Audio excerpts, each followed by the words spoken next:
ఓం హరిహరాయ నమః. స్కాంద పురాణాంతర్గత వశిష్ఠ ప్రోక్త కార్తీక మహాత్మ్యమందలి అష్టమోధ్యాయం. కార్తీక పురాణం 8వ రోజు పారాయణం. ఈరోజు సూక్ష్మధర్మ నిరూపణ, అజామీళుని చరిత్ర, శ్రీహరి నామస్మరణ ధన్యోపాయం గురించి తెలుసుకుందాం. జనక మహారాజు వశిష్ఠుల వారికి అర్ఘ్యపార్ఘ్యములు ఇచ్చి ఉచితాసనంపై కూర్చుండబెట్టి, మహానుభావ, మీరు చెప్పిన ధర్మాలన్నిటినీ శ్రద్ధగా విన్నాను. ధర్మం బహు సూక్ష్మమని, పుణ్యం సులభంగా కలుగుతుందని, అది కూడా నదీ స్నానం, దీపదానం, ఫలదానం, అన్నదానం, వస్త్రదానం వలన కలుగుతాయని చెప్పారు. ఇటువంటి స్వల్ప ధర్మముల చేతే మోక్షం లభిస్తుండగా వేదోక్తంగా యజ్ఞయాగాదులు చేసిన గాని పాపాలు పోవని అనేక మంది మునిశ్రేష్ఠుల వల్ల తెలుసుకున్నాను. మరి తమరు ఇంత సూక్ష్మంలో మోక్షాన్ని తెలియజేశారు. నాకు చాలా ఆశ్చర్యం కలుగుతుంది. దుర్మార్గులు కొందరు సదాచారాలను పాటింపక వర్ణసంకరులై రౌరవాది మహాపాపాలు చేసేవారు ఇంత తేలికగా మోక్షాన్ని పొందుట వజ్రపు కొండను గోటితో పకిలించుట వంటిది. మహాసముద్రంలో కొట్టుకుని పోయేవాడు గడ్డిపరక ఆధారంగా ఒడ్డు చేరుకునుట వంటిది. కావున దీని మర్మమును విడమర్చి విపులీకరించవలసిందిగా ప్రార్థించుచున్నాను అని వశిష్ఠుల వారిని కోరాడు. అంతా వశిష్ఠ మహర్షి చిరునవ్వు నవ్వి, జనక మహారాజా, నీవు వేసిన ప్రశ్న సహేతుకమైనదే. నేను వేదాంగములను కూడా పఠించాను. వాటిలో కూడా అనేక సూక్ష్మ ధర్మాలున్నాయి. సాత్విక ధర్మాలు, రాజస ధర్మాలు, తామస ధర్మాలు అని 3 ధర్మాలు. సాత్వికము అనగా దేశ కాల పాత్రలు 3ను సమకూడిన సమయమున సత్వగుణము జనించి ఫలమంతను పరమేశ్వరునకు అర్పణము చేసి మనోవాక్కాయ కర్మలచే చేసిన ధర్మము.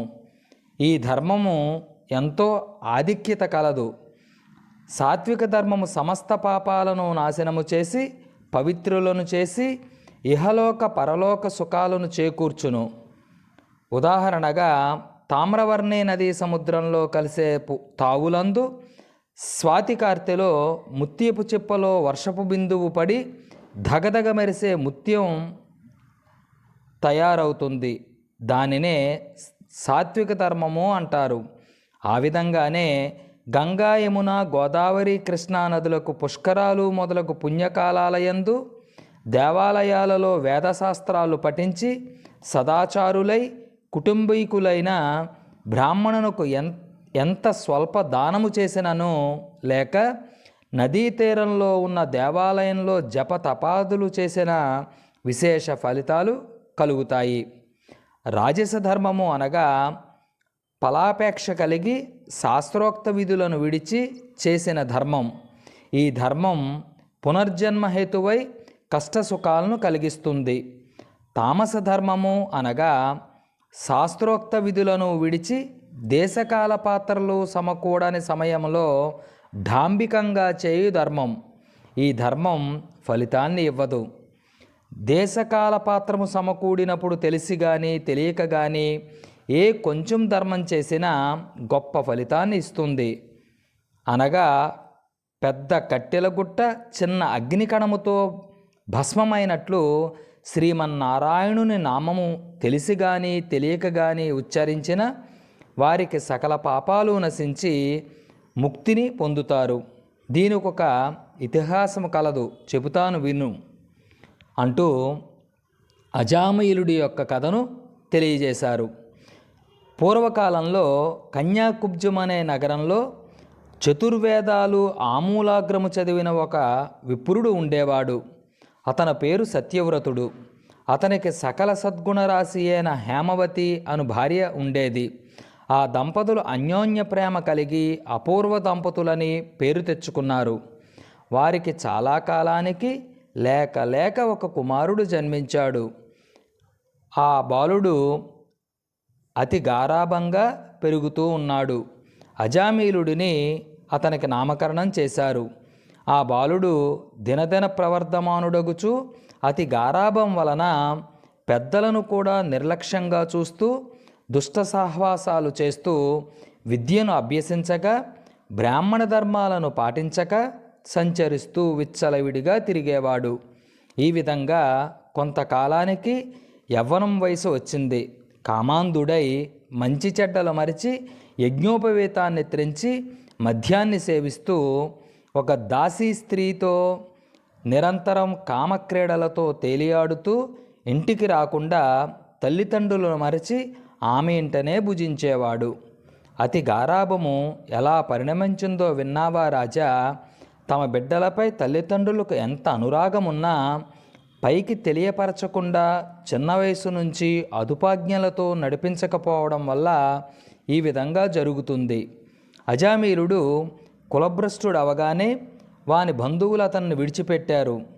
అందుకు అజామీలుడు మరింత రెచ్చిపోయి బహిరంగంగానే ఆ దాసీ స్త్రీతో తిరుగుతూ అడవికి వెళ్ళి పక్షులను జంతువులను వేటాడి చంపుతూ కిరాత వృత్తితో జీవించేవాడు. ఒకరోజు ఆ ఇద్దరు అడవిలో వేటాడుతూ ఫలములు కోయుచుండగా ఆ స్త్రీ తేనెపట్టుకై చెట్టెక్కి తేనెపట్టు తీస్తుండగా కొమ్మ విరిగి క్రింద పడి చనిపోయింది. అజామీలుడు ఆ స్త్రీపై పడి కొంతసేపు దుఃఖించి తర్వాత ఆ అడవి అందే ఆమెను దహనం చేసి ఇంటికి వెళ్ళిపోయాడు. ఆ స్త్రీకి అంతకు ముందే ఒక కుమార్తె ఉంది. కొంతకాలానికి ఆ బాలికకు యుక్త వయస్సు రాగా కామాంధకారముచే కన్ను మిన్ను కానక అజామీలుడు ఆ బాలికను కూడా చేపట్టి ఆమెతో కూడా కామక్రీడలతో తేలియాడేవాడు. వారి ఇద్దరికి కొడుకులు కూడా కలిగారు. ఇద్దరూ పురిటిలోనే మరణించారు. మరలా ఆమె గర్భము ధరించి ఒక కుమారుడిని ప్రసవించింది.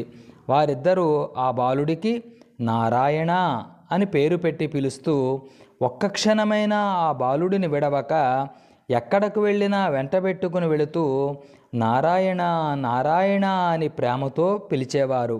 కానీ నారాయణ అని స్మరించిన తమ పాపములు నశించి మోక్షం పొందవచ్చని మాత్రం వారికి తెలియదు. ఇట్లు కొంతకాలం జరిగిన తర్వాత అజామీలునకు శరీర పటుత్వము తగ్గి రోగగ్రస్తుడై మంచాన్న పట్టి మరణస్థితికి సిద్ధపడి ఉన్నాడు. ఒకనాడు భయంకరాకారాలతో చేతులలో పాశము మొదలైన ఆయుధాలతో యమభటులు ప్రత్యక్షమయ్యారు. వారిని అజామీలుడు చూసి భయంతో కుమారునిపై ఉన్న పుత్రవాత్సల్యంతో నారాయణ నారాయణ నారాయణ అంటూనే ప్రాణం విడిచాడు. అజామీలుని నోటి వెంట నారాయణ అను శబ్దం యమభటులకు వినపడగానే గడగడా వణికిపోయారు. అదే సమయంలో దివ్యమంగళాకారుడు శంకు చక్ర గదాధరుడు అయిన శ్రీమన్నారాయణుని దూతలు విమానంలో అక్కడికి వచ్చి, ఓ యమభటులారా, వీడు మావాడు, మేము వీనిని వైకుంఠానికి తీసుకుని వెళ్ళుటకు వచ్చాము అని చెప్పి అజామీలుని విమానం ఎక్కించి తీసుకుని వెళుతుండగా యమదూతలు, అయ్యా మీరెవరు? వీడు అతి దుర్మార్గుడు, నీచుడు, పనికిరాని పనులన్నీ చేశాడు. వీనిని నరకానికి తీసుకుని వెళ్ళుటకు మేము ఇక్కడికి వచ్చాము. కాబట్టి వీనిని మాకు వదలండి అని కోరగా విష్ణుదూతలు ఈ విధంగా చెప్పారు. ఆ కథను రేపటి పురాణంగా తెలుసుకుందాం. స్కాంద పురాణాంతర్గత వశిష్ఠ ప్రోక్త కార్తీక మహత్యం అందలి 8వ అధ్యాయం కార్తీక పురాణం 8వ రోజు పారాయణం సమాప్తం. శివాయ విష్ణురూపాయ శివరూపాయ విష్ణవే శివస్య హృదయం విష్ణు విష్ణోచ్చ హృదయం శివ.